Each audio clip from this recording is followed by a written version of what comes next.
શું તમને પેટના નીચેના ભાગમાં કે પડખામાં અસહ્ય દુખાવો થાય છે, સાથે ઉલટી ઉબકા, પેશાબમાં બળતરા થાય છે? જો હા, તો આ પથરી કિડનીમાંથી નીચે ઉતરીને પેશાબની નળીમાં ફસાઈ હોવાના લક્ષણ હોઈ શકે છે. પેશાબની નળી સાંકડી હોય છે.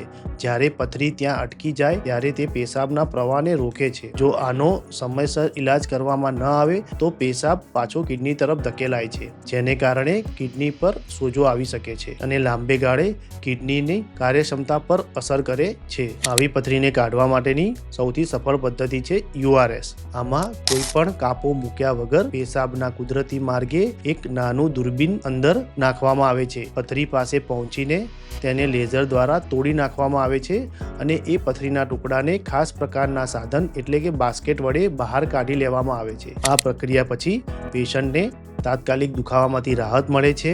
પેશન્ટ બીજા જ દિવસે પોતાની દિનચર્યા શરૂ કરી શકે છે. નળીની પથરીને અવગણવી એટલે કિડનીને જોખમમાં મૂકવી. સમયસરનો ઇલાજ તમને મોટા ઓપરેશન અને કિડનીના સોજાથી બચાવી શકે છે. પથરીનો અસહ્ય દુખાવાને સહન ન કરો અને કિડનીને નુકસાન થતી બચાવો. યોગ્ય સમયે સાચો ઇલાજ એ જ તમારી સ્વસ્થ કિડનીની ચાવી છે. વધુ જાણકારી માટે આજે જ સંપર્ક કરો સુવિધા કિડની કેર હોસ્પિટલ, પાલનપુર. હું છું doctor Kamlesh Patel, MCH urologist.